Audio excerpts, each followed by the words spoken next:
एक दिन शहर की सारी औरतें अचानक प्रेग्नेंट हो जाती हैं और उनके जन्म दिए हुए बच्चों में ऐसी पावर्स होती हैं कि वो लोगों के माइंड को कंट्रोल कर सकते हैं। अब उस शहर में आगे और क्या क्या घटनाएं होती हैं, ये हम आज की इस एक्सप्लेनेशन में देखने वाले हैं। आज मैं जिस फिल्म को एक्सप्लेन करने वाला हूँ उसका नाम है विलेज ऑफ डैम। मूवी की शुरुआत एक टाउन को दिखाने से होती है जहाँ पर सभी लोग एक एनुअल फेस्टिवल को सेलिब्रेट करने आए हुए थे, पर तभी 10 बजने पर पूरे टाउन के सभी लोग अचानक बेहोश हो जाते हैं। थोड़ी देर बाद वहाँ पर शहर की लोकल पुलिस और कुछ साइंटिस्ट आते हैं ताकि वो उसके कारण का पता लगा सकें। तभी एलन नाम का एक लोकल डॉक्टर भी वहाँ पर आता है जो उस टाइम टाउन से बाहर गया हुआ था। वहाँ एलन की मुलाकात सूजन नाम की एक साइंटिस्ट से होती है जो कि इन चीजों के बारे में पता लगाने यहाँ पर आई थी। तभी हम देखते हैं कि अचानक 4 बजते ही टाउन के सभी लोग वापस अपने आप जाग जाते हैं, जिसके बाद साइंटिस्ट और मिलिट्री के कुछ लोग टाउन को चेक करने के लिए वहाँ पर आते हैं, पर तब तक वहाँ सब कुछ नॉर्मल हो चुका था, इसलिए वो लोग वहाँ से वापस चले जाते हैं। अब इसके कुछ दिनों बाद हम देखते हैं कि उस टाउन में एक और अजीब घटना होती है कि टाउन की सारी औरतें एक साथ ही प्रेग्नेंट हो जाती हैं, जिसको देखकर सभी लोग बहुत ज्यादा घबरा जाते हैं। लेकिन तभी गवर्नमेंट उनको बोलती है कि वो सभी लोगों को सपोर्ट करेगी। फिर वहाँ पर सूजन सभी को बताती है कि जो भी औरत बच्चे को जन्म देना चाहती है उन सभी का ध्यान सरकार रखेगी। उन सभी को $3000 के साथ हर तरह की मेडिकल सुविधाएं दी जाएंगी।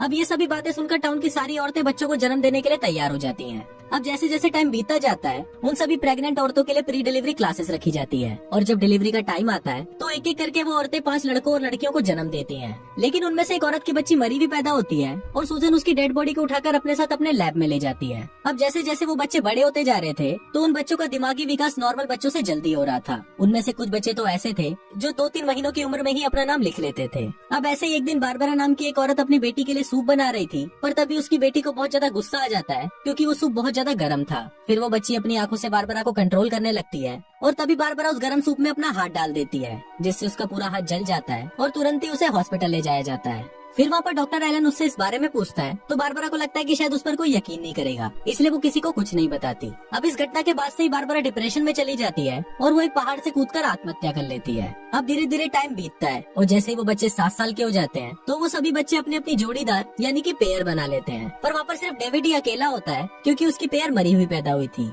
ये सभी बच्चे बहुत ज्यादा पावरफुल थे और वो किसी को भी आसानी से कंट्रोल कर सकते थे। अब एक दिन उनमें से एक लड़की अपनी आंखों को चेक करवाने के लिए एक डॉक्टर के पास जाती है, पर वहाँ पर डॉक्टर से गलती से उस लड़की की आंख पर चोट लग जाती है। तभी मारा नाम की एक लड़की वहाँ पर आती है और उस डॉक्टर को अपनी आंखों से कंट्रोल करने लगती है, जिससे वो डॉक्टर ना चाहते हुए भी खुद ही अपनी आंखों पर मारकर खुद को अंधा कर लेती है। अब ये सब घटनाएं देखकर उन बच्चों के स्कूल की प्रिंसिपल को लगता है कि इन बच्चों को स्पेशल क्लासेस की जरूरत है, और इस काम को करने के लिए वो डॉक्टर एलन से रिक्वेस्ट करती है, पर उन बच्चों के कारनामों को देखते हुए डॉक्टर एलन की फट जाती है और वो तुरंत ही उसे मना करके वहाँ से चला जाता है। इसकी दूसरी तरफ हम देखते हैं कि अपना कोई भी पेयर ना होने की वजह से डेविड उन सभी बच्चों से अलग था और उसका उसकी माँ के साथ रिलेशन भी काफी अच्छा था, जो कि बाकी सभी बच्चों का नहीं था। अब ऐसे एक दिन डेविड अपनी मरी हुई पेयर की कब्र पर जाता है जहाँ पर उसे उस बच्चे की माँ बेलिन मिलती है जो अभी तक उसकी मौत से दुखी थी। थोड़ी देर बाद उसे वहाँ पर डॉक्टर एलन मिलता है जो उसे बताता है कि उस बच्ची को यहाँ पर नहीं दफनाया गया। इसके बाद डेविड भी एलन की वाइफ की कब्र को देखता है और उसे सिंपैथी देने की कोशिश करता है। अब ये देखकर एलन उसे काफी खुश हो जाता है और उसको लगता है कि शायद इन बच्चों को चेंज किया जा सकता है, इसलिए वो उस प्रिंसिपल की बात को मानकर उन सभी बच्चों को पढ़ाने के लिए मान जाता है। अब डॉक्टर एलन उन बच्चों को पढ़ा ही रहा होता है, पर तभी वहाँ पर प्रिंसिपल उसे कुछ काम के लिए अपने पास बुला लेती है।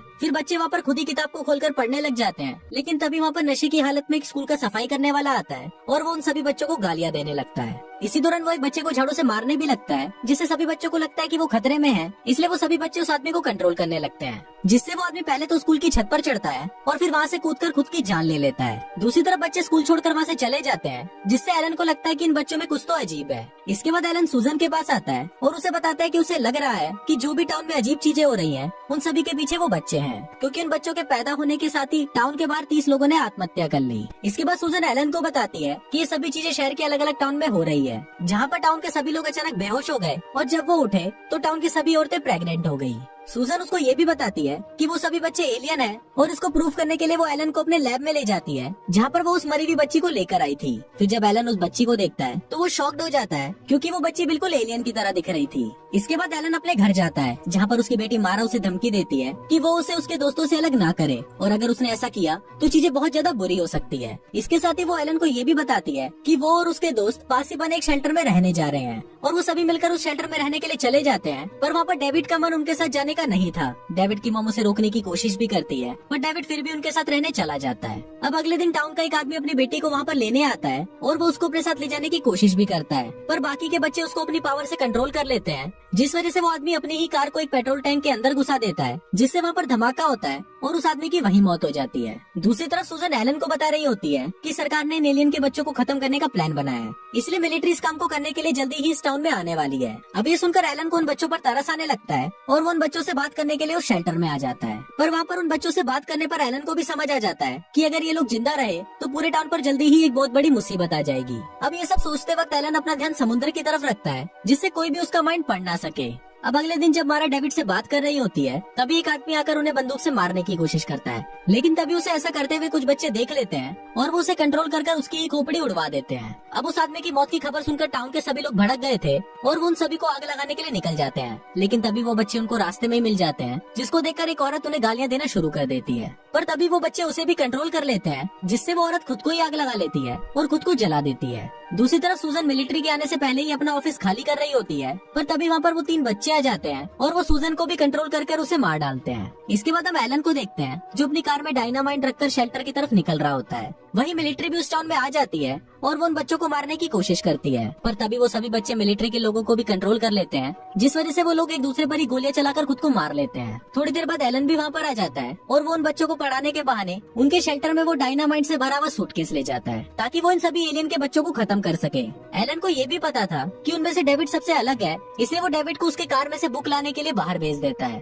तभी वहाँ मारा को उस पर डाउट होने लगता है और फिर वो सभी मिलकर एलन का माइंड पढ़ने की कोशिश करने लगते हैं। अब वो ये सब कर ही रहे होते हैं, पर तभी वहाँ पर डेविड अपनी माँ के साथ आ जाता है, जिसको देखकर मारा उसे भी कंट्रोल करने लगती है। पर ये देखकर डेविड को गुस्सा आ जाता है और वो मारा को धक्का देकर अपनी माँ के साथ वहाँ से बाहर भाग जाता है। इसके बाद वो बच्चे फिर से एलन का दिमाग पढ़ने लगते हैं, पर तभी वो डायनामाइट वहीं फट जाता है और उन एलियन के बच्चों के साथ साथ एलन भी मारा जाता है। लास्ट में डेविड और उसकी माँ इस सबसे बच जाते हैं और वो अपनी कार में किसी दूसरे टाउन के लिए निकल जाते हैं और कुछ इसी तरह से ये फिल्म यहीं खत्म हो जाती है।